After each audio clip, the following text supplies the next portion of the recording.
ungumamni. Ndingumagaba. Ndingumamngqusini, ndibe ngumagaba, ndibe nguThithile, ndibe ngumntu omlambo. Makhulu. Uzalelwe apha eMboya? Ndizalelwe apha eMboya. Ndendela eNqadu. Makhulu. Kunozizwe. Ndabuya ndeza kweli khaya. Ndaza kwakhala umzi apha ndafuduka ngapha. Utata selengekho? Selengekho. Abantu bangomama ngokomele. Imake makhulu. Unoba mhlawumbi unyaka wakho wozalwa mhlawumbi isiganeko wanye kwakunini? Yo, ndimdala kakhulu. Yabona ngoku ndigqiba ndingena kunyaka wethoba. U-90 nyanga. Ishumi elinethoba. Lishumi linethoba. Ngoku ndikhohlwe kukuthini be. Bona kulo nyaka uphele eligqiba isibhozo sonyaka. Ngondingene ethobeni. Ushile ku-90. Ngawuhlole makhulu. Apha njengoba ukhula zeziphi into ongathi uyazinakana nozikhumbulayo ezazibalulekile lapha esiXhoseni? Into ezazibalulekile kudala, abantwana babangezenzi izinto zenziwayo ngoku sizibonayo. Ziyasimangalisa ke thina abantu badala. Makhulu. Nangoku apha kubeke ndavingcela. Uthini makhulu? Uzothatha iinkukhu zam. Uthini makhulu? Ngomgidi bulapha kulo tata kuthiwa Maduna. Makhulu. Athatha iinkukhu zam. Yandimangalisa, siphindile ngoku kule nyanga ifileyo aphinda kwayothatha. Abafumana ke ngoku. Ndavuka ndizawuvuswa kuthi ubudala. Ndavuka ndaletha umbane ndaphuma ndaphuthula lo mkhondo. Makhulu, inoba le nto yonakele phi?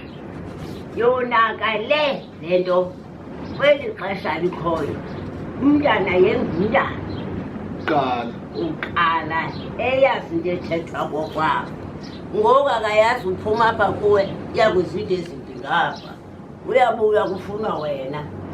Akuzazi eza nto wena.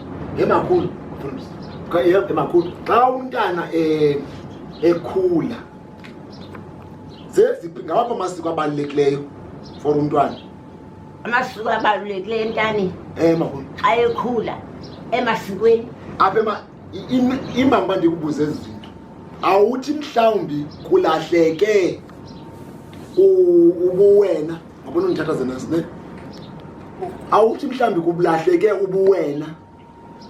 Ulahleka thina. Ngoba yonakelanga apha ekubeni umntana bekufanele mhlawumbi kukho indlela ebezithathile. Akho nto siyibhudayo apha ekukhuleni komntu. Ikhona into ebhudekayo ekukhuleni komuntu. Ibhudeka kweli xesha likhoyo, kwela xesha lethu lingabhudeki. Uyazi into yomntanakho. Kweli xesha ngoku ukubona omnye umntana uhlala komnye umzi, phofu ngowakho akumazi ukuyohlala kuyo. Omnye umama beke sambuza uthetha ngento yokuqatywa komntwana. Ngumqabo. Isiko lomntana uphuma kwakhe uba umphosile ngela xesha ubuphuma. Ubufukamile. Uyawuthi noba ungaka akhutshwe. Ngoku endoziphosa ke kukhutshwa umntwana ngokwalukayo. Zinto singazaziyo ke ezo. Athi ngokwalukayo abekhuphu. Uyakhutshwa ephuma, uyaluka kule veki, uyakhutshwa kule veki.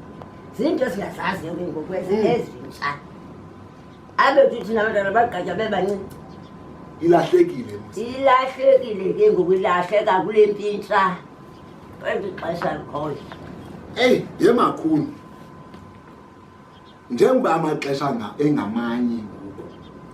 Yeyiphi enye indlela ocinga mhlawumbi kungenziwa ngayo ukubuyisa izithethe ukuze abantwana bethu bakwazi ukubuyela kwinhlonipho, ekuzazini, ekugcineni izinto? Umzekelo ngoku imbangoba sithi masihambe sicela ezi zinto ngezi zinto kuni, kuba sinento ethi njengoba ngoku kukho ezi zinto kuthiwa ziitechnology elo zifotayo nezithintini zingakwazi mhlawumbi ukuzigcina ezinye izinto atsho omnye umuntu abone uba le nto ilahleke apha njengoba yena ebukele abone uba ibe mhlawumbi bekufanele uba ndilungise apha ekumameleni kubantu abadala. Abantwana abamameli thina ke ngoku sisamanyelwana ngabantwana futhi makhulu zabe sixelele umfundiso singawazi ngoba selibenele imifundiso bayenza ngokwabo. Thina besifundiswa ngabantu abadala uhambe nelagama lomuntu omdala ebekuthethile. Ilahlekile makhulu njani? Ilahlekile makhulu, ilahlekile. Kake size ke ngomakhulu kwezi zinto ziphilisayo emntwini. Into ephilisa abantu kweli xesha likhona thina kawungokho necawe ungokho nantoni siyakutshotsho sibheke emtshotshweni phoka zonto zakhe sizawubuya kuyela emakhaya. Ngoku kukho into ecawe funeka abantwana befundiswa babheke ecaweni. Abantwana bakhoyo ke ngoku abafuni ecawe into abayifunayo utywala bohlala ezindaweni utywala. Into esibonayo uzawushwa intombi yamaphi ibheke isiphi isetywalweni iyo ndishapha mna mntu wotywala wena mntu befanele ubuyozonwabisa bandisetywaleni. Bakhe nifundise nina bantu sebeyibona nina niyawubona umbono. Makhulu. Kake nifundise abantwana sizamxelela thina izinto thina sizokwazi ukufundisa abantwana ushapha binci akasekho sokuhlala edwaneni. Ndifuna nje makhulu ukusibalisele nje ngela xesha lenu.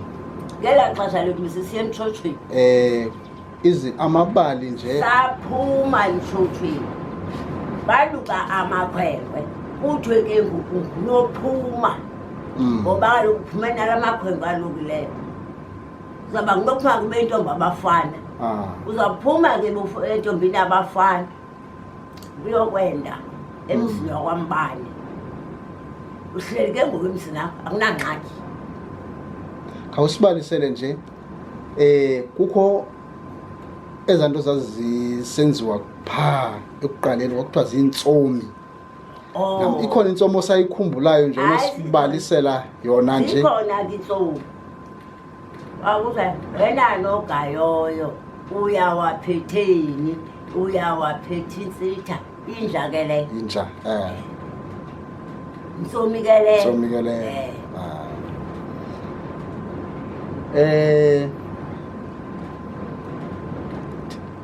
Zintsomi ngenezizokusa. Ikhona yesibini ekhoyo namabali nje amafutshane nje akudala. Yabona babala kudala amabali akudala kwakukho abantu bengaboni. Uthi wena uba umntana intombazana uzawubizwa phofu lo mzali engwakuyo ubizwe kuthiwe kayizapha mntana awukhapha utamkhulu.